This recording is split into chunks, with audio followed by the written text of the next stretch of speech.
Good morning, everyone. This is Jeffe Kennedy, author of Fantasy Romance and Romantic Fantasy. I'm here with my first cup of coffee, and I am here with a special celebrity guest, my good friend Minerva Spencer. Good Good morning, morning. Minerva. Good morning, Jeffy. And here's my cup of coffee. Beautiful. Thank I you. like how you march it across the screen. This is actually my special writing mug. I use this every morning and hand wash it every day after I'm done writing. So I don't let anybody touch this special writing mug. It's beautiful. Do you have a special writing mug? Is that your writing mug? I, I, I have a number of them. I rotate through and I put them in the dishwasher because I am not nearly so exacting as you are. I'm afraid what will happen if this breaks. I mean, I'd have to glue it back together, obviously. But yeah, I'm afraid of the impact on my writing. I I know what you mean. Like you get these sort of lucky totems, and then you freak out if you lose them or something happens to them. So very Absolutely. important. What is in the cup? Because we are first cup of coffee. It is a double oat milk latte, meaning two shots of coffee, so espresso. Yeah, I'm having a latte also, but it is cow milk. So, Hmm. but I know you're a vegan and you don't approve of my cow milky ways. But you're allowed to have your cow milk. And it's from happy cows. I mean, it's organic milk from Oh, happy okay, cows. that's good. My best friend from high school is actually an organic dairy farmer, believe it or not, and they also raise free range beef. So I'm a live and let live type of attitude, vegan. Which is the best way to be. There's like I don't know, like a whole Reddit for militant vegans who ruin people's lives. Well, I respect them for their devotion to the cause. I guess I'm probably a lazy vegan in that respect. Well, we put our energy where it needs to be, right? That's right. So you are up in northern New Mexico in your beautiful Gothic hacienda. Uh, Here's a there's a shot of one ceiling. I have these really cool ceilings. If you're not from the um, Southwest, you maybe haven't seen. They're called vigas, large.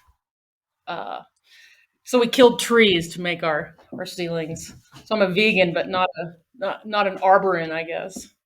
what is it? The person who's like in Notting Hill, there's the gal who like doesn't eat vegetables. They don't. She won't eat anything that hasn't died on its own because otherwise it's murder. It's like I've I've had that thought before. I'm like, God, do trees feel? But then I'd cut it off really fast, or I'd be sitting here eating dirt. So you are a among many things. You have had many incarnations, various careers in your life, but now you are writing historical romance, like pretty much Regency romance, right? yes, I And stick to. so, I guess the last book in this current series, the one that I think you just read, Outrageous, the very last book in that series, is set in the early Victorian, very early Victorian. So oh, okay. And it's yeah, it shows you what I know. I'm like, Regency Victorian. Were they well, the wearing Regency, or not? Was it Empire? people tend to call that first part of the 19th century the Regency, when in reality it's only an 11-year period when the Prince Regent was in charge before he became king, and his father George III. There was a period of time there. You may have heard that George III went crazy, and I heard rumors about that, mostly because yes, I saw him. Right? That was, you saw what? I was going to say Hamilton. Oh, Hamilton. Oh, is that referenced in Hamilton? Yes, yeah. Okay. Yeah. So anyway, but people tend to think of it as any time between, I don't know, probably 1780 and 1820. So technically it's 1811 to 1821. Now I can't even remember. Anyway, a short period of time. Um, but for some reason, I guess probably Georgette Heyer is responsible for it capturing modern imagination so much. That was going to be my question, is because sometimes it feels to me, and historical romance was my gateway drug to romance, I think, as it was for many of us. Uh, but sometimes it feels like 90% of historical romances are set in this 11-year Regency period, right? They are, and that's one of the good things about I'd say the last 10 years, and with the explosion of self-publishing, is that you get romances set in the Viking era, medieval, just a whole lot more range than I think. Gosh, for years, I mean, that's I suppose Victoria Holt, who wrote the early Gothics, wrote in the late 19th, but otherwise, yeah, it was pretty much Regency. And so, do you blame Georgette Hare for that? Yeah, probably her. Although, I guess she was riffing off of the Jane Austen, the ultimate Regency romance writer. But yeah, I think that it's funny because at at first I took everything Georgette Hare wrote as kind of, oh well, she did a lot of research, therefore it must be true. And the more I've kind of checked up on her research, the more I realized, well, actually, especially a lot of the dialogue, the witty dialogue, which sounds suspiciously like Nick and Nora movies, is because it's from the 30s and 40s. So the history is accurate, but I think a lot of the jargon and certainly the slang is not necessarily from the Regency. Oh, I'm very disappointed in Georgette now. If I I didn't know. think he was such a brilliant writer, but I mean, it makes sense. And in some ways, you can't do the actual language of. I mean, like I know you're a stickler for historical accuracy. You've been a lawyer before and all of these things, right? So I mean, you know about getting things right, but you don't try to replicate the exact dialogue of the period, right? Because it'd be No, miserable. at first I did. I thought, oh, that's what I'm supposed to do is, write like an early 19th century person would expect to read. And then I realized that I lost half of the audience, you know, immediately. So, um, but it's funny that you asked that because I just read a book. Gosh, and I have such a terrible memory for book titles, ironically enough. But I'm Titles are hard. researching for my next book, which is called The Boxing Baroness, and I'm kind of at that point now where, Story. I've like read that story early on. oh, really? Didn't Yeah, you gave it to me like an early version of Oh, Boxing Baroness, right? that's right. I thought you meant you read it somewhere else. I'm like, oh no, my idea. No, you were my earliest. You might have been my first reader for that, for the first three chapters. Um, as I'm researching boxing, women's boxing, which was a thing, uh, as long as men's boxing has been a thing, really, I realized that the reality of it is not anything that any romance reader would ever want to read about. I mean, it was mainly a sideshow act, and it was brutal. They would have women fighting with men, fighting with dogs. I mean, it was, the usual kind of blood sport activity of the early 19th and late 18th century. And it's kind of interesting because I'm thinking, well, I want to depict what the struggles these women went through, but that's just too grim, I think. So anyway, yeah, Some my boxing baroness is going to get a happy. I'm sorry. struggles are not sexy. Yes, exactly. So sometimes you have to make that executive decision about how much history you're going to include in your historical romance, and I'm sure So, Georgette did too. yeah, yeah. So that's a good segue into your new book that's just out, Outrageous, Yes, and and show us the cover. I have to sneak up and grab it since I moved locations. Can you hum something entertaining? Okay. Dun, dun, dun, dun, dun, dun, dun. We had to have her move because her Wi-Fi in the other spot wasn't good. So we had a restart here. So we had I'm this glad. all like I'm glad you're wearing perfectly a skirt on the bottom and not naked, right? Wasn't that one of the things during the last years? People would be naked and then forget and get up and get up and you see their underwear. Okay, so oh, there we go. Outrageous. And it's great because we've got the carriage on there because this is a Gretna Green running away to the Scottish border to get married romance, which is a staple of many Regency historicals. But you did a couple things with this one.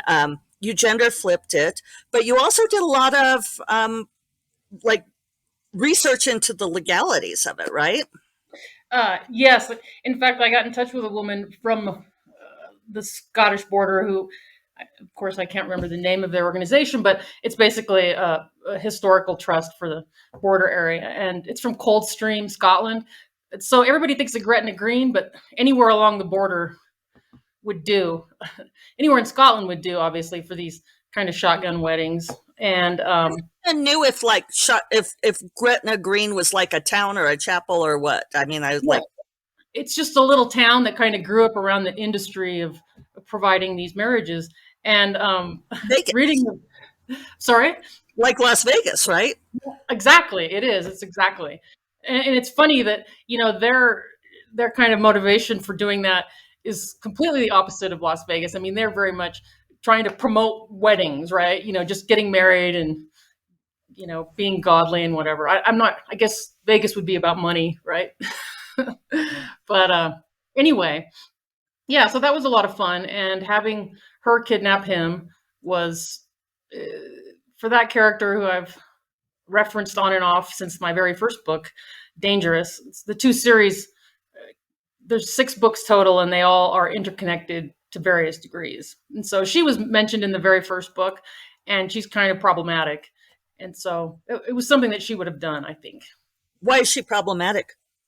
Her father kept her and her 2 sisters at home, didn't socialize them until she was 16 because her birth mother was mentally insane. So it was kind of like keep your family hush hush because I mean everybody knew, and back then, of course, the attitudes toward mental illness were extremely harsh to the point where most people would get locked up or just tucked away. So, and in the course of my research, I found that again another grim statistic that women were the majority of people who were lobotomized, and that went on until the early 1980s. So it's just amazing. I mean, just amazing. Well, I guess you don't need a brain to spread your legs, right? That's the Right. Pretty much. Yeah. Yeah. I mean, I was just stunned by, I knew that it would be disproportionately female, but I didn't expect that it would be so many women. So, and that was a really kind of delicate issue to communicate, the mental health issue, because, and I try to be as realistic as I can in some ways, but obviously, the modern reader wouldn't want to read how these women were really treated. So it was a balancing act. I wanted to show how much prejudice she'd faced, but then I didn't want to enrage the reader with uh, probably how graphic and cruel it would have really been. So right again with the not sexy. yeah, yeah, for sure. But I did kind of isolate her so that her decision making was, she makes her own decisions based on her world and her experience, which has been limited. And as I was discussing with some of my beta readers, are like, well, she's so immature. She's such a brat. And it's like, well, look at her life. I mean, she wasn't socialized to interact. She's kind of catapulted out of her home at 16 and into society. And yeah, she's got some issues, but I think I gradually mature her as much as I think the character really needs to mature, and also I mean, I'm immature myself, so I appreciate, Aren't we all? yeah, well, the inner child. So yeah, That. and it was fun too to have the hero being the villain from the prior book. So that was an interesting exercise that I've seen other authors do many times and I hadn't done before, and turned out to be fun because I Is, wasn't in his point of view the last time, and I had to be this time. right.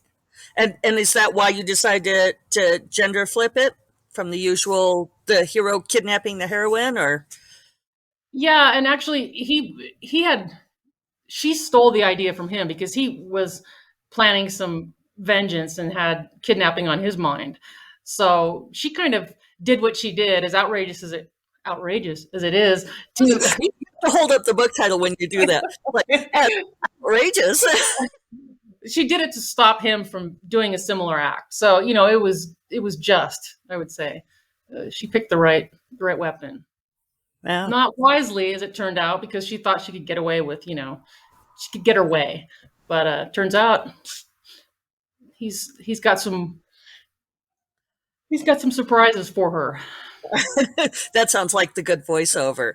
She thought she could get away with it, but I didn't want to like. I realized, oh man, I'm about to give spoilers, so I yeah, I won't do know. that. Sometimes you have to like call those things back. Oh, but wait, I my listeners get annoyed with me all the time because I'm always like referring to secret things or redacting stuff, and it's like, oh Well, wait, it's so hard to remember what's out there and what's in your head, and then all the.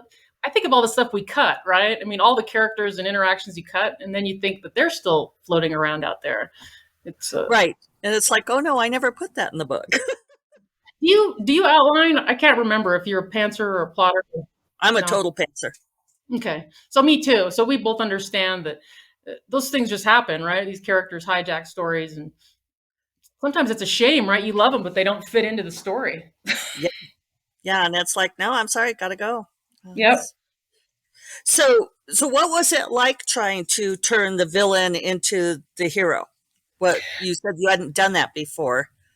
Well, I hadn't. And then also because her reputation is that her mother was crazy and that she's probably crazy and nobody, she's got she's a wealthy young woman and she's also very beautiful. So those two things are, attractive to suitors, but then there's the insanity gene. And back then, they didn't insanity could come from a knock on the head or it could be something you were born with, but they didn't make any distinction. They just thought it was probably going to be passed down to the child. So she's damaged goods. Just because you had this miserable life where you never got to do anything or have a voice of your own. I mean, Yeah. Yeah. So they'd want her for the money, right? But they'd like to, she's pretty wise to that about what will happen to her. So, and anyway, I thought, well, the hero's got his own problems. His problems have brought on, he has PTSD, which of course is something that, they didn't recognize back then. He's been in the Napoleonic Wars for, I think it was 15 years. So, and his family was killed while coming to visit him in a hospital. And, so he's kind of off his rocker when he's doing these crazy things that she decides to stop him doing. So I think they both kind of meet on that uh, common ground in that sense. But yeah, it was tricky because he did and said some horrible things in the other book, but in which other book? In Notorious. Notorious, yes. So this is where you first meet both Godric and Mediva in earlier books, but you meet them in there. And in fact, actually, when I was writing Notorious, I had written several chapters from Eva's point of view where she's plotting this abduction. And that was a lot of fun, but my beta reader said, you need to take that out and save it as a surprise. So there's more chapters lying around, unused, unloved. But You could put them in like your newsletter or something like that. I should do that. And people always say that, use your cut work. And I was discussing with Sherry Thomas once, we were both writing, and she said, my cut file has now become larger than my work in progress file. I'm like, when is it not? So it's like this tangled mess that I keep, but every time I think about going through it and cutting some stuff out to share in a newsletter, it's like, oh, that is too much mess. Do you have a You know, large cut file? I have a large, I call it outtakes, but Mm-hmm. yeah, I keep one for each book. So I don't have like one massive one. I do it for each book, but I have the same problem because it's like, there's a reason I deleted it.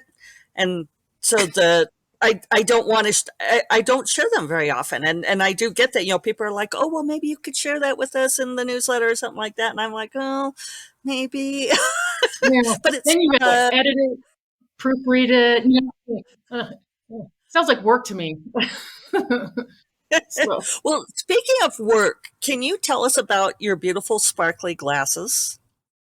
oh yes, I would love to.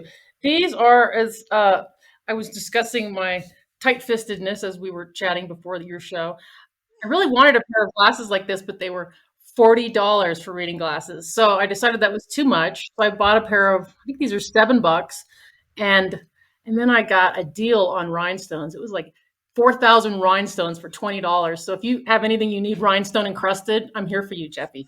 Um, so here is what they look like, and they're so tiny. I think Oh, they they're were so, made. I think they were made for fingernails. They came from like a cosmetic distributor, oh, right. so I had to handle them with tweezers and use other reading glasses to be able to see while I did them. And it took me like probably 5 days of not constant work, obviously. But I would come back to them after my eyes could see again. But yeah, so maybe the $40 wouldn't have been a bad idea after all. Well, one thing I talk about on the podcast a whole lot is, coming up with that balance between time versus money, and at what point is it more cost effective to pay someone else to do the thing as opposed to how much your time is worth. But you're very much you're a very crafty person. You do a whole lot of things on your own. Well, I think better if my hands are busy. So um, usually when I get frustrated with writing, I'll just do something and that'll kind of shake my brain loose. But not as much as I used to. You and I were doing some sewing there before the pandemic. I think we were both really hitting it pretty hard. And then I don't know, have you sewed anything? That that gown that you were going to help me with right before the pandemic, it's like Uh-huh. all cut out. And it's just the pieces are in a pile. Now that we can see each other again, and it's been almost 2 years. You realize that in September it'll be 2 years since we've seen each other in the flesh. That's true because that was we went to saw each other in New York, and Yes, then and you came to Santa Fe for the launch party of Orchid Throne. that's right. God, has it been that long? That's It's amazing. been that long. I, Even I before actually the pandemic. think of it because I bought you that present in Dublin at Worldcon, and I forgot to bring it to that party, and I've had it sitting here waiting, and I like see you again someday. There's a present waiting for me. Before, I mean, I guess I could have mailed it, but it's like, No, no, that's good. I'll come collect my present and we'll have margaritas. or I'll You come know how up and you can do the stress for me while I pretend like I'm helping. there we go. Yeah. Anytime. That'll be fun. Well, so show us the whole series. Okay, let's see. That's Notorious Notorious. and Outrageous.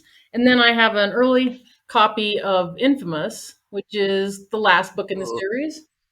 And this one doesn't come out until September 28th. So it's Okay. coming up. These three books came out within a year, which has been an unusual experience.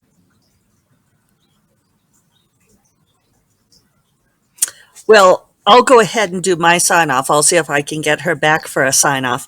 But I'll remind you all that First Cup of Coffee is part of the Frolic Media Podcast Network, and you can find more podcasts that you will love at frolic.media/podcasts. And check out Outrageous by Minerva. And I hope you all enjoyed the conversation with her today. You all take care. Bye bye.